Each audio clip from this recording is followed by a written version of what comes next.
Estamos ao vivo, então. Pessoal, com um delay tecnológico aqui, eu agradeço quem pôde aguardar, nós tivemos um problema de conexão e é com uma imensa honra que esse é o Lingo Talks, é um papo onde nós trazemos profissionais de diversas áreas para falar a respeito dos seus desafios, do seu setor. E um dos desafios que nós temos aqui hoje vai ilustrar a respeito sobre um time multicultural, essa questão voltada também da tecnologia, né? Então, Késia, seja bem-vinda. Eu peço que você se apresenta para a gente. Seja bem-vinda a essa live. Oi, pessoal. Tá um pouco instável aqui as coisas, então se eu demorar um pouco, se chegar um pouco atrasado, aí vocês já sabem que são problemas de internet. Mas eu sou a Késia, eu trabalho na Zup hoje, a Zup é uma empresa de tecnologia, faço parte do Grupo Itaú. Hoje eu estou à frente do time de Talent Acquisition para frentes de produtos e Executive Search. A gente está expandindo a nossa operação para Estados Unidos. Na realidade, eu moro aqui já faz 4 anos. E eu acho que faz muito sentido o tema que a gente vai abordar, já que a gente está falando de uma questão muito mais cultural, comportamental e tudo mais. Então, é isso. Prazer em conhecer todo mundo. Ah, perfeito. Muito obrigada, seja bem-vinda. E a temática de hoje é a respeito desses desafios. E lembrando que quem ficar até o final da live, nós vamos ter uma surpresa a respeito, então fica até o final. Sei que vocês já ficaram até agora, então vamos lá, vamos falar sobre esses desafios multiculturais. E, Késia, pode falar a respeito, assim, como que uma empresa enfrenta trabalhar com funcionários em diferentes culturas e países?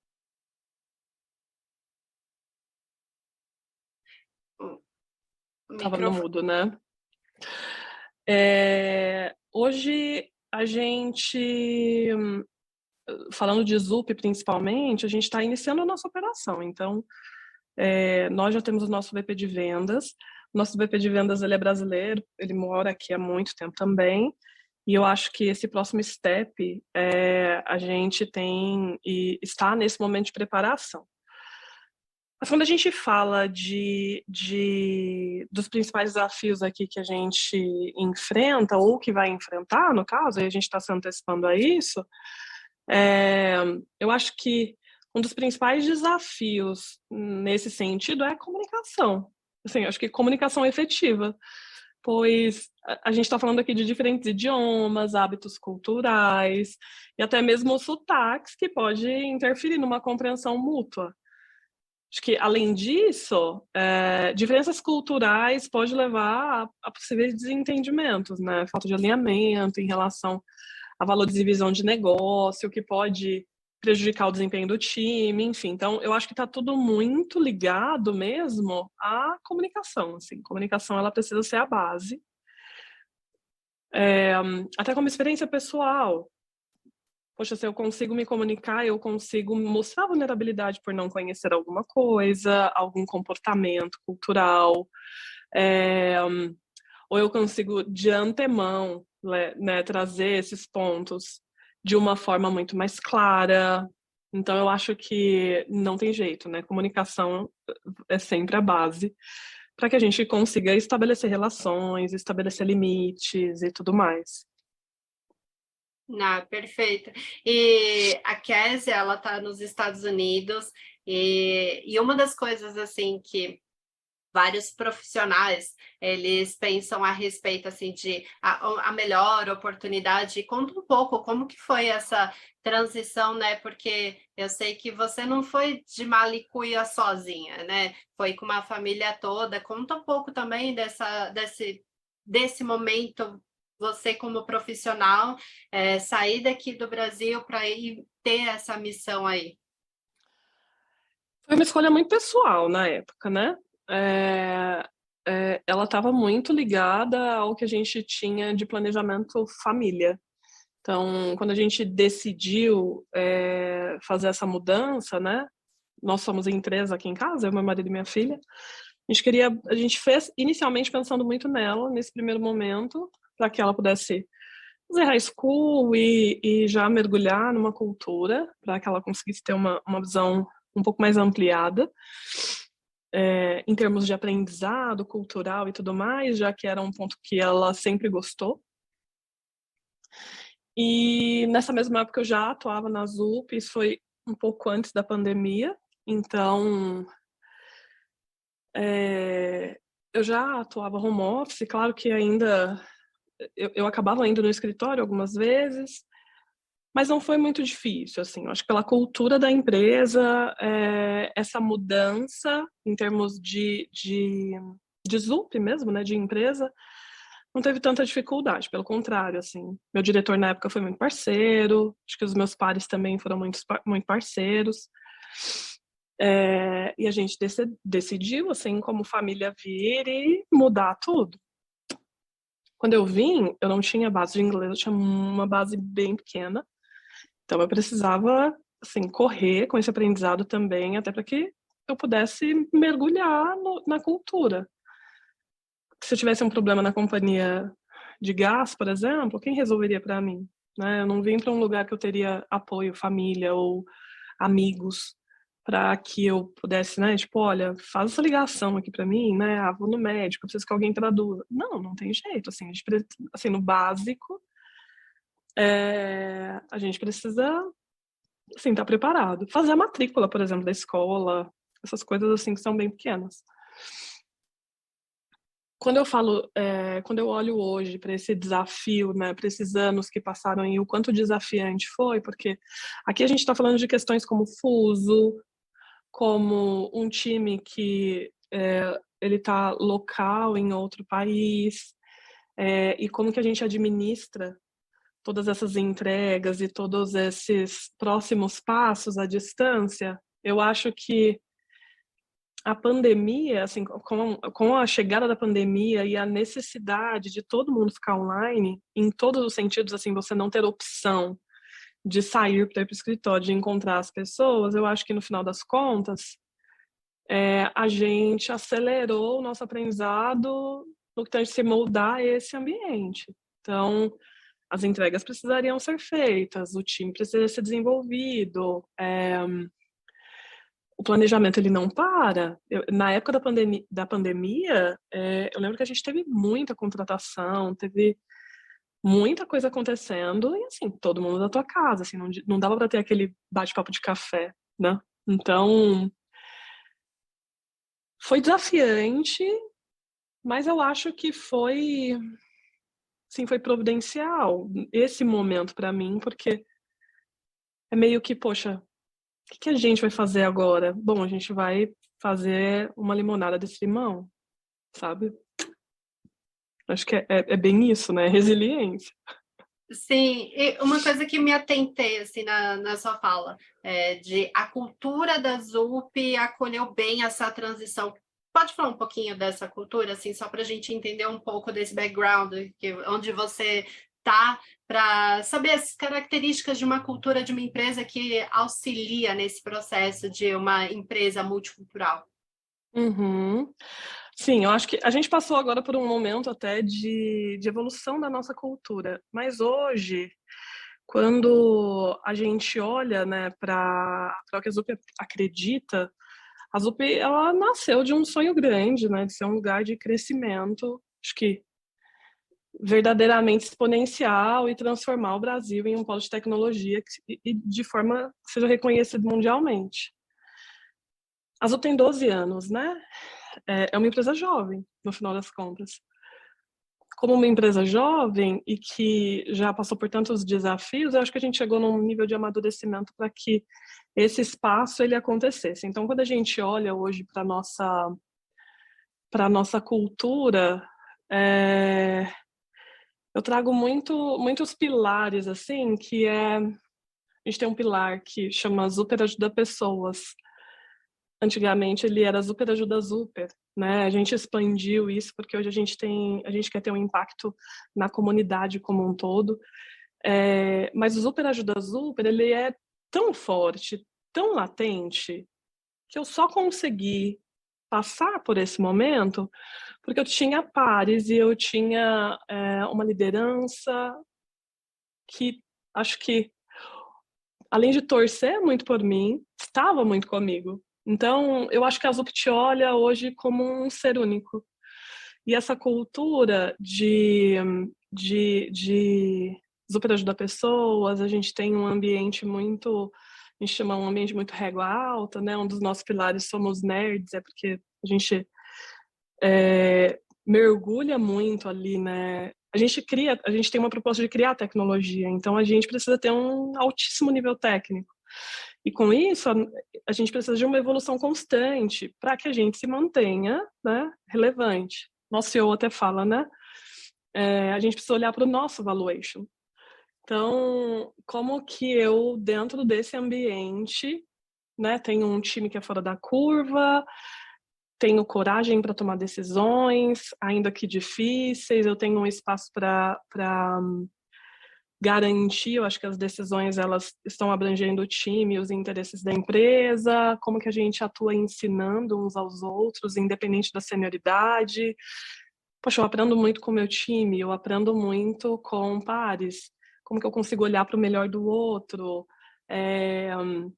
como que a gente tem uma visão muito customer-centric, como que eu faço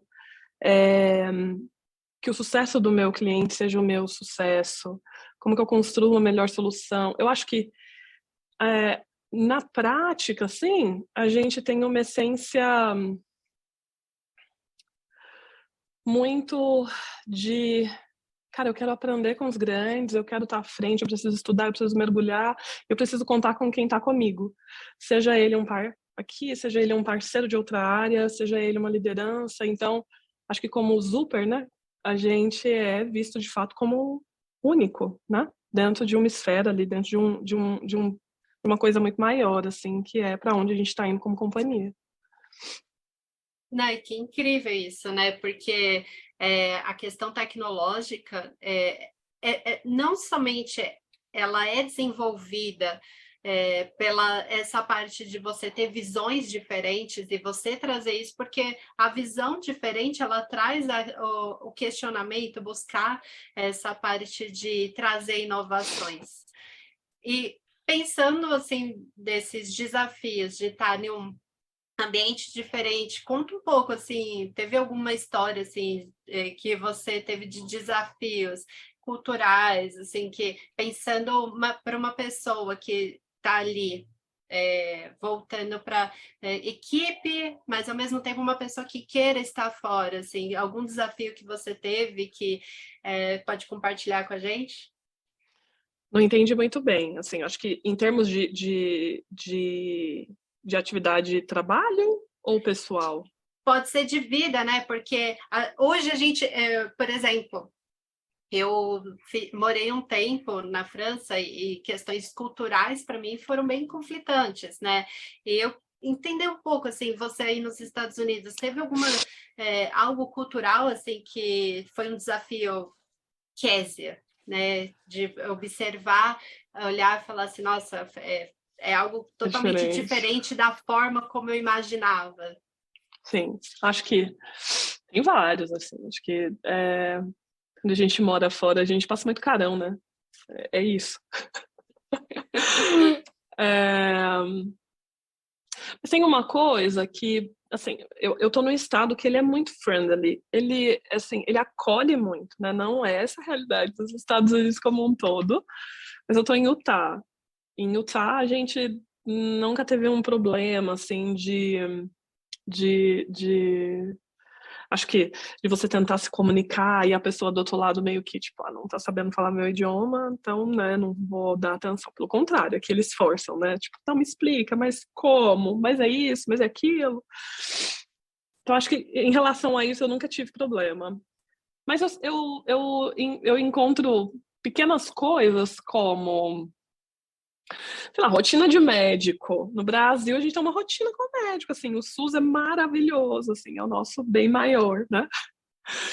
E quando a gente fala de rotina de médico, por exemplo, aqui é muito diferente. Então, por exemplo, mulheres, a gente não tem um acompanhamento anual com o nosso ginecologista, como a gente tem na bateria de exames e tudo mais. E eu encontrei um médico aqui, falei, bom, acho que já, né, preciso fazer o meu check-up anual, tal. E aí ele me perguntou, por exemplo, quando você fez esse último exame? Eu falei, o ano passado. Ele, então daqui a 3 anos você faz ele de novo. Mas como assim? Como que vocês previnem, né? Não, não faz. São 3 anos, assim, para fazer um exame feminino ali, que a gente aí no Brasil faz anual. Uma outra coisa interessante, assim, que eu fiquei muito, muito, tipo, oi, né? Teve um determinado momento que conhecidos próximos que tem bebê pequeno, assim, a criança tá toda com alergia, né? Bora levar no hospital. Chega no hospital, não faz exame, você não pode tirar, não é legal ficar fazendo exame de sangue em criança. Mas o que é isso? Pode ser uma virose, vamos ver se vai dar febre. Se não der, tá tudo bem. Se não sair em 3 dias, mas como? O que é, né? Do que é? Não sei, é isso, assim. Então é uma coisa bem diferente, né? Que a gente não está muito acostumado e que a gente, no final das contas, tem que se adaptar.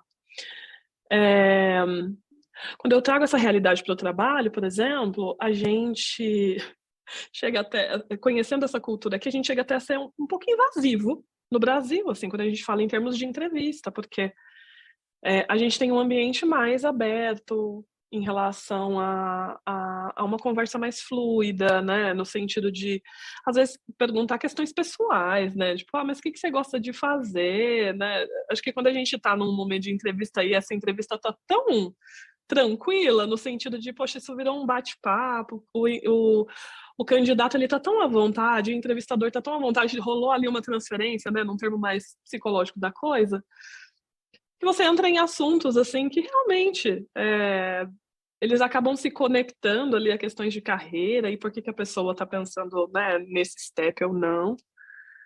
E que aqui não pode, assim, aqui é preto no branco, assim, tipo, você precisa ser muito prático e muito direto. Não tem conversa fiada, não tem aquilo que a gente tem no Brasil de leveza, de às vezes demorar um pouquinho para começar uma reunião, ou quando você entra na sala e tipo, você conta do seu final de semana e a outra pessoa também conta, ou entra sempre com uma conversa mais leve, vamos agora para o tema principal dessa reunião. Não, não pode, aqui não existe isso. Então, eu já tive algumas reuniões com nativos e realmente, assim, né, quando você é um pouco diferente e já cometi gafe, assim, né, de tentar puxar algum assunto e oi, né, porque você tá me perguntando isso. Então, acho que a gente vai aprendendo e na hora que a gente fala, é porque é brasileiro e lá no Brasil, tá, me desculpa, tal, e aí aqui eu nunca tive um problema da pessoa se sentir tão ofendida, mas eu já vi casos aqui de outras pessoas que passaram também e que entraram num campo que não deveria, muito por uma questão cultural mesmo, né? Sim. Essa parte que eu acredito que a frase que tu disse, assim, é sobre passar carão, é de fato, né? Porque tu vai vendo, né? A parte assim de, nossa, vai tateando uma nova cultura, uma nova. Porque não tem um manual, tem algumas Não coisas tem. assim que dá para ver com boas práticas, observar, fazer um estudo prévio, mas não existe ali para todas as situações, Não né? existe, não existe. Tem Eu lembro. Desculpa, pode falar. Imagina. Não, eu lembro de uma vez, eu conversando com uma professora, eu falei o nome dela, e ela falou assim, eu falei o nome, ao invés de falar o sobrenome com madame, e eu não vou falar o sobrenome dela, aí ela pegou e falou a respeito, corrigindo, trazendo um sobrenome ao invés do nome. E aí eu fiquei aquela sensação de congelado, né? E são pequenos detalhes que não existe um preparo, né? Não existe um download. Uhum. Teve uma situação, assim, duas situações que foram engraçadas. Assim que eu cheguei, eu comecei a pagar algumas aulas particulares e até para dar uma avançada, e eu lembro que eu me atrasei, porque tinha uma vizinha brasileira, e como uma boa brasileira, acabou açúcar na casa dela, ela pediu pro filho dela vir buscar. E ok, aí ele veio buscar, e aí eu me atrasei para a aula. Cheguei um pouco atrasada, mandei a mensagem pro professor dizendo, né, que eu estava no caminho, e quando eu cheguei para encontrar ele na biblioteca, eu falei para ele, me atrasei porque minha vizinha foi buscar um pouco de açúcar. Aí ele, mas por que ela não foi no mercado? Não, porque a gente tava do lado, assim, mas ela foi na tua casa sem avisar? Assim, tipo, pedir açúcar? Como é isso? Por que vocês fazem isso? E aí eu ri, né? Porque pra nós é muito comum. Tá, dá um copo de açúcar, tem um copo de açúcar. E assim, foi uma falta de respeito, porque ninguém me avisou o horário que iria na minha casa, e ainda mais para pegar alguma coisa que poderia ter encontrado no mercado. Tipo, pra ele era muito óbvio. E uma outra vez, essa mesma vizinha engravidou e eu fui acompanhar ela no parto, e aí eu perguntei. Eu não sabia falar inglês direito, né? Eu perguntei se a criança tinha drunk leite. Aí, tipo, a enfermeira olhou pra mim, tipo, drunk? Né? Tipo. Então, e aí a gente riu, né? Porque ela deu risada, e aí eu falei, nossa, porque tipo, bebeu, né? Mas é bebeu de tomar o leite. Ela, não, mas não é assim que fala. Então, acho que essas coisas que a gente vai pegando e passando ali no começo, que são engraçadíssimas, né? Por isso que eu acho que a gente tem que, quando você vai para um outro país, seja para morar, seja para viajar, para conhecer, eu acho que você tem que ir desprendido de medo de erro, porque errar é bom, porque você aprende, né? E aí eu acho que o aprendizado, quando você passa por uma situação de carão, ele fica, ele vira uma piada depois, e eu acho que te traz a leveza de que tá tudo bem, sabe? Sim. E eu percebo, pelo menos para mim, né? Todos os carões, eu não erro mais naquela situação. Pelo menos no idioma, assim, quando é um erro de idioma, eu não erro mais. Porque eu lembro, é algo que fixou com emoção em todos os aspectos. E por falar em questão de idioma, falou que teve aprendizado do idioma, como que isso está sendo na sua vivência do seu trabalho? Porque agora com a expansão ZUP, todas essas questões do que vocês estão fazendo, como que está sendo essa vivência e com relação também ao desenvolvimento de idioma? Hoje, a ZUP como um todo está bem preocupada né, nesse tema. Então, a gente tem algumas iniciativas ali pelo time de rewards, exatamente para ajudar ali a galera começar a mergulhar mesmo e aprender o idioma. Então, a gente tem vários programas aqui acontecendo. E essa virou uma necessidade zero da companhia, já que a gente está falando de expandir, né? E quando a gente fala de expansão, é uma participação da empresa como um todo, né? Acho que a possibilidade de atuar num projeto global, de ter essa proximidade, mesmo que você não esteja vivendo aqui, eu acho que isso é rico, né? Em relação ao aprendizado. Hoje eu já estou virando um pouco mais a chave, porque eu já tenho alguns contatos aqui. Então, a gente tem, por exemplo, uma consultora que nos ajuda na criação dos processos de people. A gente acaba tendo algumas reuniões em inglês, mas ainda não teve a virada de chave como completa, porque é isso, a gente está começando e eu acho que tem uma virada aqui como um todo na companhia. Mas hoje já é assim, já é necessidade. O idioma ele já vira uma necessidade. O idioma não é uma coisa que a gente aprende de um dia para o outro, né? Ele é um processo e depende às vezes muito mais de você do que do by the book ali, né?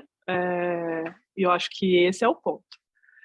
Quando eu falo da minha evolução, eu vim do zero.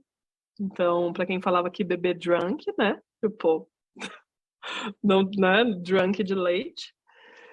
Eu vim do zero, mas eu acho que brasileiro, no geral, tem uma síndrome do impostor quando a gente fala de idioma, né? A gente acha que sempre não estamos 100%, de que a gente precisa, talvez seja um modelo de aprendizado, né, que vai muito no lance de uma gramática e tudo mais, e a gente fica olhando para regras, regras, regras, E a gente sempre tem uma régua alta quanto a isso, porque nunca a gente acha que tá bom. Aí quando a gente vai a campo e vê que, poxa, eu resolvi isso, ou eu fiz isso, e você começa a comemorar as pequenas vitórias, que sejam pequenas, assim, poxa, eu consegui escrever uma frase, eu consegui entrar num bate-papo e falei que seja um hi. Assim, eu acho que a gente precisa aprender a comemorar as pequenas vitórias quando a gente fala de idioma, e a gente não pode parar de estudar, né? Ao passo que você começa a se sentir mais à vontade porque você está usando e a outra pessoa do outro lado ela está te entendendo, e se ela não te entende, ela pergunta, você muda a perspectiva da tua resposta e vocês se entendem, eu acho que você já começa a ficar um pouco mais confortável. Eu tô nesse momento, assim, no sentido de conforto, eu não preciso. Eu sei que se eu colocar o meu tempo verbal de alguma forma errada dentro da frase, mas eu conseguir que a outra pessoa me entenda, e entenda exatamente o que eu preciso, essa já é uma evolução. E eu sei que é daqui mais para cima. Então, e é uma evolução constante, né? Então, acho que é isso, é nesse momento, assim. A gente vai demorar um Sim. pouquinho mais para ler uma documentação técnica? Uai, demais, vai. A gente vai ler? É muito bacana trazer isso, né? A síndrome, eu percebo essa síndrome do impostor e, ao mesmo tempo, um perfeccionismo, né? Que, eu não estou pronta para o próximo estágio, mas se não treina, quando que vai ser o momento para estar pronto? Não tem, né? Tanto que aqui no LingoPass, nós temos a parte do onboarding, que é bem engraçada, que fala a respeito dos termos técnicos que nós utilizamos, e como a fundadora é francesa, então tem algumas palavras que ela solta em reunião, que, por exemplo, francês, para falar sim, fala oui, mas de uma forma mais informal, fala ué.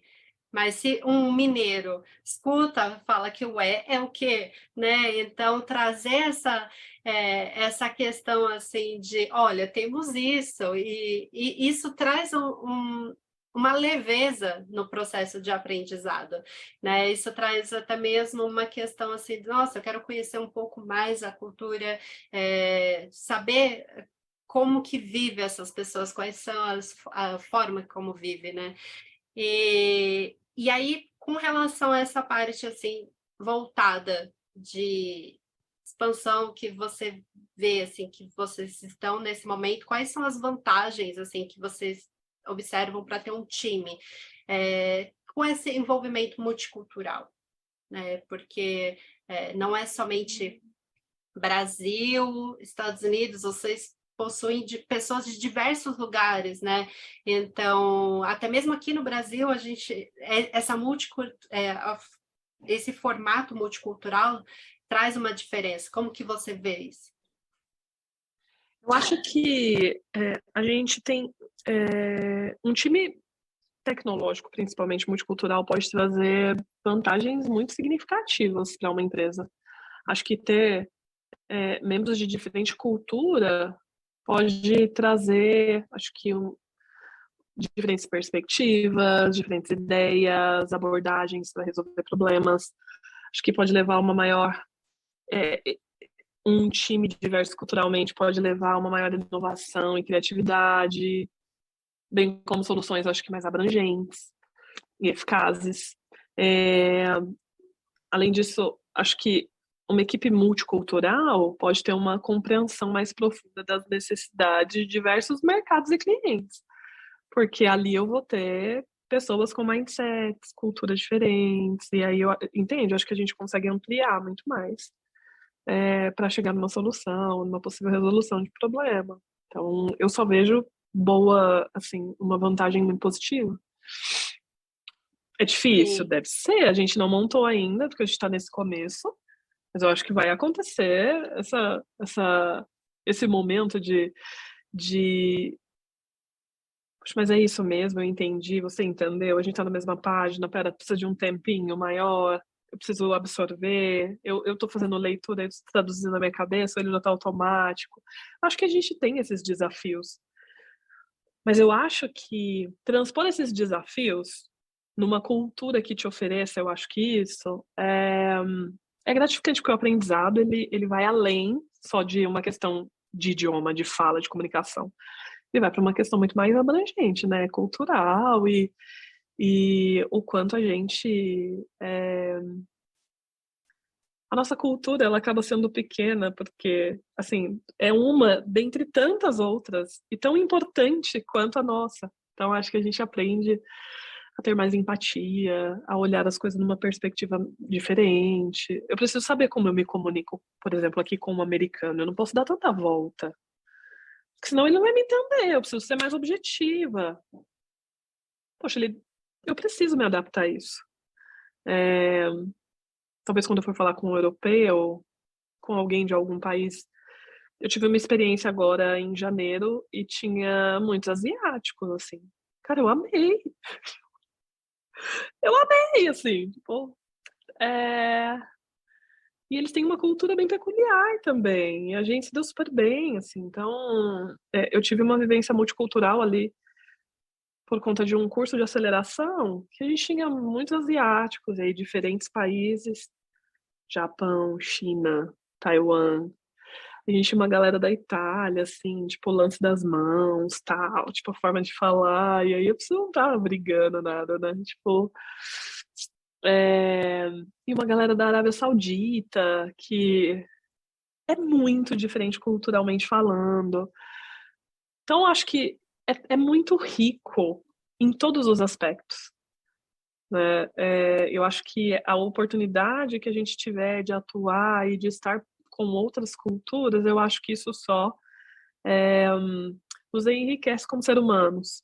Isso não é sobre, né, enriquecimento financeiro ou algo do tipo, mas é enriquecimento como ser humano. Quando eu consigo olhar para o outro com mais empatia, porque eu não tenho a mesma vivência ou cultura que eu tive. Como que é? Se eu aprendo ali sobre a cultura dele, como que eu consigo servi-lo como ser humano, sabe? Então, acho que é sobre isso. Sim. E nós estamos daqui a pouco já chegando para o encerramento da live. Quem tiver pergunta, manda as perguntas que o nosso time vai trazer para a gente. E pensando assim em uma dica que você, sabe, algo que você, se pudesse dar para uma pessoa, assim, pensando nessa questão de viver num mundo multicultural e estar numa empresa que tem essa possibilidade de expansão. Qual dica você daria tanto para um profissional que queira estar numa empresa, até mesmo para o profissional que é de RH, que faz esse processo? A chave, para mim, assim, a principal chave é querer. Em termos de RH, é querer entender e se aproximar e olhar para o outro num olhar mais amplo. Seja ele numa área de seleção, no treinamento, enfim, acompanhamento. Quando olha para o profissional, ele também precisa querer. Ele precisa querer aprender, porque é muito mais sobre o esforço que ele vai ter do que sobre a recompensa que ele vai ter. Quando a gente fala de aprendizado, eu acho que isso na ZUP é muito forte, nessa cultura de aprendizado constante, é o quanto eu consigo, qual a minha velocidade de aprendizado para que eu chegue ali do outro lado, né? E com o idioma eu vejo muito sobre isso. Eu confesso que eu nunca fui uma pessoa que amava idiomas, assim, tipo, eu cresci gostando de música nacional. Então, nem na diversão. Eu não sou uma pessoa que gosta de assistir filme. Muito raro um filme ou uma série me parar, assim, me fazer parar sentada para assistir. Eu gosto de relacionamento, então no meu momento de lazer eu gosto de conversar com pessoas. Mas eu morava no Brasil, conversar com pessoas em português, porque os meus gostos, na realidade, eles estavam voltados 100% para o idioma, meu idioma nativo. Ao passo que eu olhei e falei, isso é um gargalo, assim, acabou a graça, eu preciso fazer isso, eu preciso aprender. Isso depende de mim, não vai depender do outro. Eu acho que isso vai além. Isso é com a nossa carreira, a responsabilidade sempre vai ser nossa. Não vai ser da empresa que a gente trabalha ou do lugar que a gente esteja. A responsabilidade do aprendizado, da carreira, do controle da nossa vida é nosso. Então, o quanto que eu vou me dedicar para aprender? O quanto eu quero? Aí vem essa pergunta, né? O quanto eu quero isso? Eu acho que é esse o ponto é esse para mim o ponto chave. Você precisa querer. É fácil, não é? Mas o que é fácil, né, hoje em dia? Então, é nesse sentido. Acho que a gente hoje tem múltiplos canais para aprendizado. Hoje a gente não precisa dispor, igual antigamente, de ter que ir para uma escola, de pagar uma mensalidade alta, ali para aprender e tudo. Hoje não, hoje a gente consegue. Tem vários aplicativos, né? Eu aprendi o aplicativo com um dos nossos VPs que você, assim, liga. O primeiro que aparecer aqui, às vezes, é como se fosse um MSN antigo, sabe? Que você liga e a pessoa atende. E ele pode ser qualquer pessoa que só queira, assim, praticar o idioma. Então, vai aparecer alguém do mundo, assim, de um lugar, né, qualquer, que você vai conversar sobre qualquer assunto. Então, hoje é tão... A gente tem uma gama de oportunidades e a gente só precisa escolher. Por isso que, para mim, é muito além. É sobre você e sobre o seu querer. Seja no seu idioma, seja na sua carreira, no seu goal de carreira. Quero trabalhar numa empresa multicultural, eu quero participar de um processo de seleção. Como que eu me preparo? Como que eu faço? Eu quero, é, sei lá, ganhar em dólar. Sei lá, assim, cada um vai ter um sonho diferente. Então, como que você planeja isso e como que você se esforça para isso? Acho que essa é a chave. Sim, falando sobre essa facilidade tecnológica, né? Eu lembro que quando eu iniciei meus estudos com francês, eu tinha uma espécie de como era o nome daquilo? Acho que era não era o iPod, mas era algo assim do gênero, quase um Walkman, né? Que eu tinha que fazer o download, via com livro, que via um CDzinho. Hoje é diferente. Hoje é só pôr o QR Code, tudo já está muito rápido, né? Tá muito o acesso está fácil, né? Então, pensando agora assim, deixa eu só verificar aqui que para ver a respeito de perguntas. Temos uma pergunta, agradecemos. Perdão se eu pronunciar o seu nome de uma forma não tão correta. Edil Melo. Eu acredito que a visão deve ser humana. Simples assim. Pois, quando colocamos uma forma separada, em quaisquer situação local, ou até mesmo o simples fato de ser condicionado à cultura de cada país, fica distante de entender o outro. Mas quando reconfigura e não ficamos mais condicionados ao que nos informa, a visão é aberta como um passe de mágica. Pensando assim, qual o fator que leva as grandes empresas e os grandes profissionais estarem ainda condicionados ao olhar cultural e não no ser humano em si? Ele agradece, obrigada. Vamos ver se eu entendi. Porque, no geral, as empresas ainda olham para a cultura, mas a cultura da empresa, a cultura do país, e não para o ser humano? Eu não Isso, entendi. eu pelo menos assim que eu entendi aqui da pergunta, é que as empresas estão mais condicionadas a olhar para questões voltadas ao cultural, né, às tradições em si, do que olhar para essa questão voltada ao ser humano por inteiro, né? Eu, pelo menos é o que eu entendi dessa parte do que ele fala. Se não for isso, aí você manda a pergunta de novo, e aí a gente vai chegar lá. Mas eu acho que hoje a gente tem um. Eu enxergo hoje um movimento muito mais forte das empresas, numa conscientização sobre temas voltados à diversidade, por exemplo. Aqui eu não estou falando de uma diversidade cultural só, estou falando de uma diversidade no todo.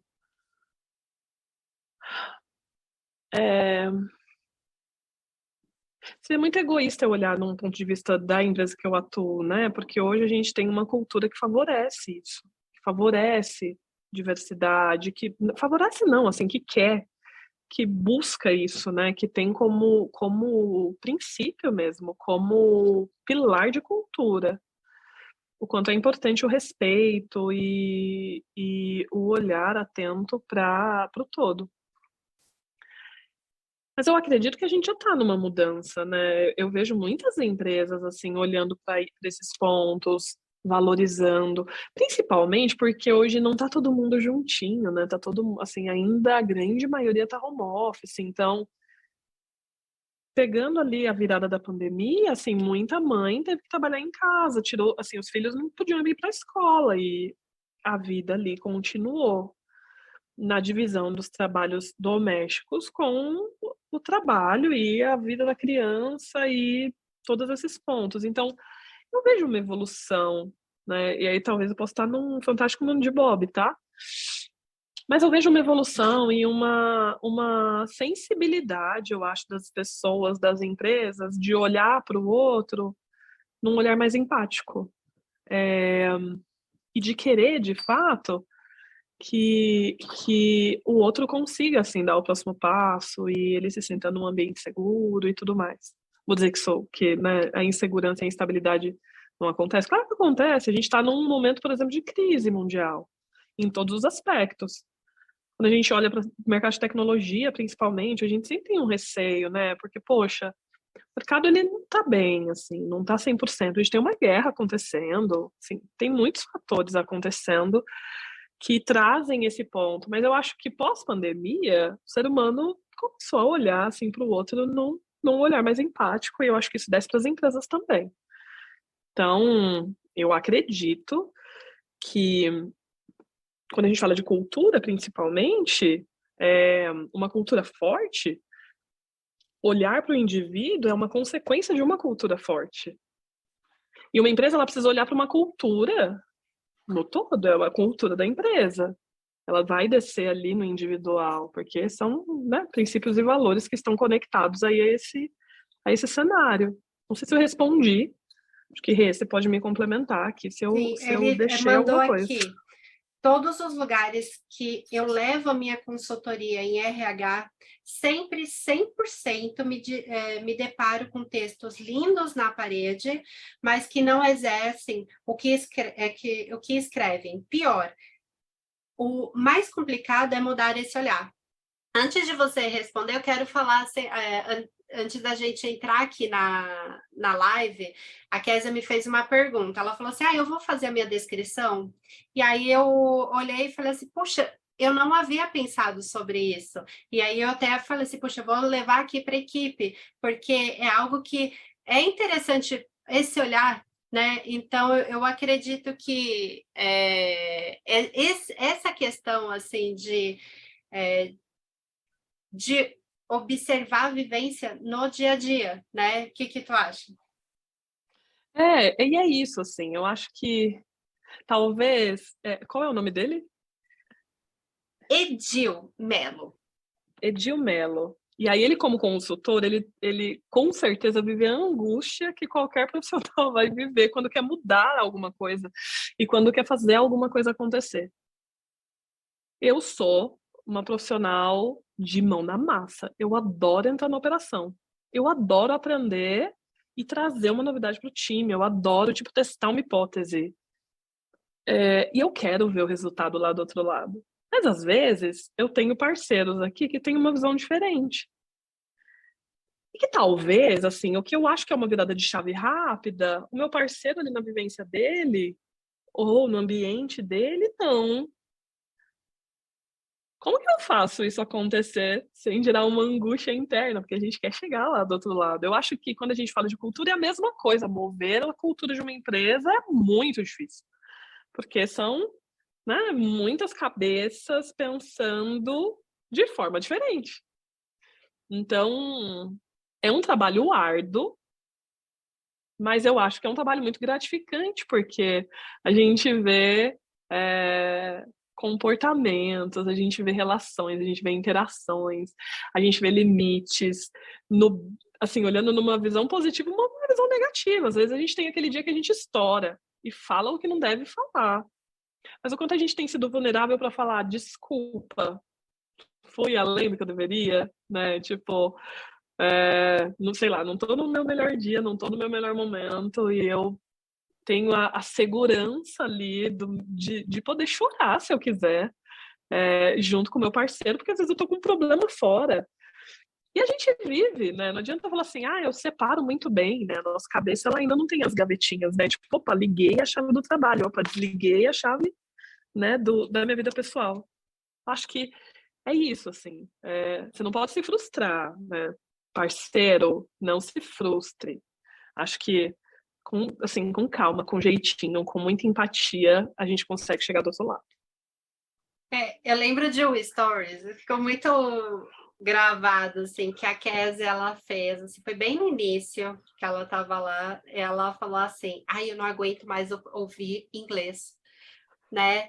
Eu lembro disso, que eu dei tanta risada, porque eu lembro desse momento, quando eu estava fazendo meus estudos fora. Eu falei, eu queria ouvir um pouco do português, e todo mundo ao redor ficasse quieto. Porque tem um momento que tem aqui no cérebro, parece que você fez mais do que... Você fez uma maratona de tanto falar no idioma, se esforçar, parece que desfalece, né? Então, esse processo de mudança de hábito, de comportamento, ele é mental, ele dá essa exaustão, ele é difícil.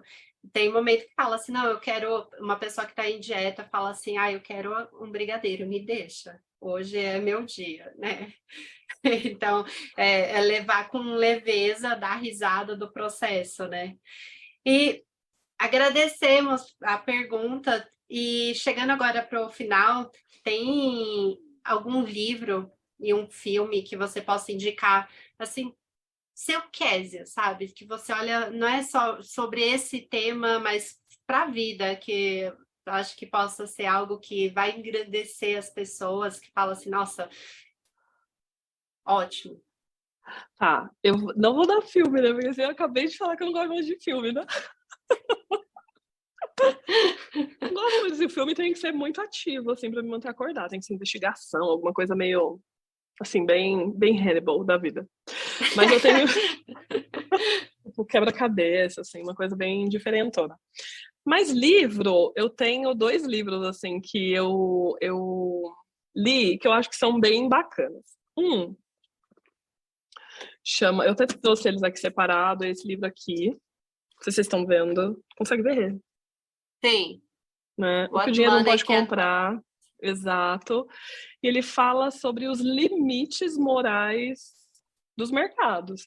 Então, fala sobre, acho que uma crescente presença do mercado em diversos aspectos da vida moderna mesmo, e como isso pode estar afetando os valores e eu acho que os princípios morais da sociedade. E ele começa a trazer casos, assim, né? Então ele fala assim, tipo, tem uma situação, uma situação do governo, que aí você precisa pegar uma fila, é uma fila longa, e aí tem algumas pessoas que pagam outras para ficarem na fila para ela, enquanto ela, assim, tipo, a pessoa pode ficar lá na fila para mim, e aí depois quando chegar lá perto, eu, né, vou resolver o meu problema. Mas o quanto é moral isso, né? Porque do ponto de vista da pessoa que está pagando, o quanto é moral, mas do ponto de vista da pessoa que está recebendo o dinheiro e tendo um ganho ali, e alguma coisa poderia ser um trabalho, assim, né, tipo... Então ele começa a trazer muito dessa visão, assim, né, do que é ético e moral, os nossos valores, principalmente. Ele traz, assim, vários exemplos de como o dinheiro é usado para resolver problemas sociais e substituir valores não monetários, como a compra, né, de lugar na fila, a venda de órgãos, o aluguel de espaço publicitário em escola, criação de leilão para doação de criança, para adoção de criança, aluguel de pessoas para participar, acho que de fila de espera foi o caso que eu achei, eu fiquei tipo, Deixa eu pensar nos dois papéis, né? Em quem paga e quem recebe, né? Tipo, como que é isso? Então, o autor, ele traz, né? Ele convida mesmo o leitor para refletir sobre as consequências éticas e morais de permitir que o dinheiro compre tudo e sugere o que a gente deve repensar na presença do nosso mercado e na vida cotidiana. Acho que de lições, nem tudo pode ser comprado, o quanto a influência do dinheiro na sociedade ela é crescente em termos de saúde, educação, justiça, meio ambiente, a importância dos valores morais, principalmente. Ele traz muito essa questão da gente cultivar os nossos valores morais e éticos na sociedade, mesmo em meio a um mundo cada vez mais comercial. Enfim, é um livro muito bacana, eu acho que vai além, sabe, do nosso meio e nos faz repensar como ser humano mesmo, né? O que eu tenho feito, assim, qual o limite moral e ético dos meus comportamentos na sociedade? Esse é um. E o outro é esse aqui bem conhecido também, The Hard Thing About Hard Things. Ele é um livro, de primeira vista, ele é um livro empreendedor. Ele foi escrito por um empreendedor americano, né, que foi cofundador de algumas empresas, e ele traz uma narrativa pessoal dele, das experiências que ele teve na criação e administração dessas empresas de tecnologia. E aí ele coloca lá momentos difíceis que ele passou, né, os desafios que ele encontrou, compartilha algumas lições valiosas voltadas à liderança, gestão de equipe, resolução de conflito, tomada de decisão difícil no momento de crise. Mas ele traz alguns princípios e ensinamentos que são úteis para pessoas não empreendedoras, né? A importância de uma liderança forte, isso é muito importante, a necessidade da resiliência. Eu acho que o livro ele enfatiza muito a importância da resiliência, do quão determinado você tem que ser quando você está frente a um fracasso, a um desafio. Porque quem disse que a gente não fracassa, né? A gente não ganha todas as vezes. Acho que a importância da comunicação, ele traz um pouco sobre isso daqui, o quanto é necessário uma comunicação eficaz dentro das organizações, o valor da aprendizagem constante, eu acho que esse é um princípio muito forte.